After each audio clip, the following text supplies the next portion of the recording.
run ထဲမှာ floor finish တွေကို manual လိုက်ဆွဲနေတော့မယ်လားဒီ tools တွေကိုသာသိထားရင် floor finish ရော outline ရော fade region ရောကိုမြန်မြန်ဆန်ဆန်ဆွဲနိုင်မှာပဲဖြစ်ပါတယ်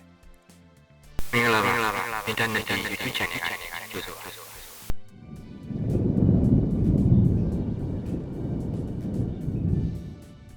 ဒီတခါကျွန်တော်တို့မှာရှိတဲ့ room ကိုသုံးပြီးတော့ floor တွေကိုဖန်တီးမှာပဲဖြစ်ပါတယ်အဲ့ဒါဆိုကျွန်တော်က EF tools ကိုသွားမယ်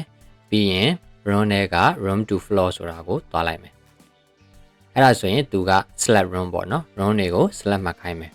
အဲ့ဒါဆိုရင်ကျွန်တော်ကဒီ room တွေကို select မှတ်လိုက်မယ်ပြီးတော့ရင်ဒီမှာ finish ဆိုတာလေးရှိတယ်အဲ့ဒါလေးကိုနှိပ်လိုက်မယ်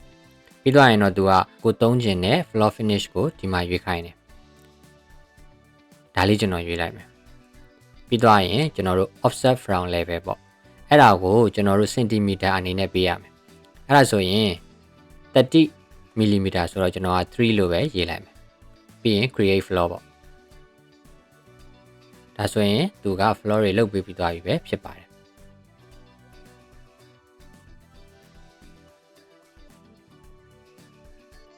ကျွန်တော်တို့ run ကနေ outline အနေနဲ့လိုချင်တယ်ဆိုရင်လည်းရတယ်ဒီမှာကျွန်တော်တို့ run ထဲမှာ room to outline ဆိုတာရှိတယ်အဲ့ဒါကိုယူလိုက်ပြီးသွားရင်ကျွန်တော်တို့ကိုသူက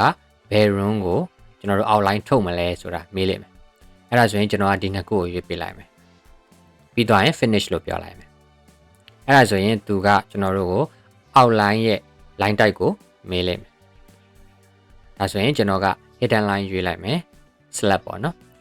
ဒါဆိုရင်ကျွန်တော်တို့ရဲ့ room ရဲ့ပုံစံကိုသူက outline အနေနဲ့ထုတ်ပေးမှာပဲဖြစ်ပါတယ်သူကကျွန်တော်တို့ရဲ့ room boundary ဒါမှမဟုတ် room separation line လို့ခေါ်တဲ့ line တွေအတိုင်း outline ထုတ်ပေးမှာပဲဖြစ်ပါတယ်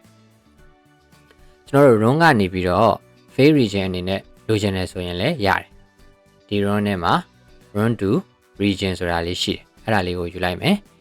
ပြီးတော့ရင်ကျွန်တော်တို့လိုချင်တဲ့ room တွေကို select မှတ်လိုက်မယ်ပြီးရင် finish ပေါ့ဒီမှာသူကကျွန်တော်တို့ကိုသုံးမဲ့ fade region type ကိုရွေးခိုင်းမယ်အဲ့ဒါဆိုရင်ကျွန်တော်ကဒီမှာဒီကောင်လေးကိုရွေးပေးလိုက်မယ်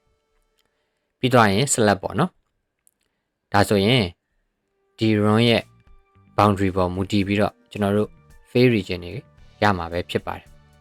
ဒီလိုနည်းနဲ့ manual work တွေကိုကျော်လွှားနိုင်ပြီပဲဖြစ်ပါတယ်ခင်ဗျာ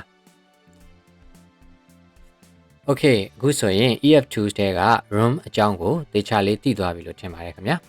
See you in the next video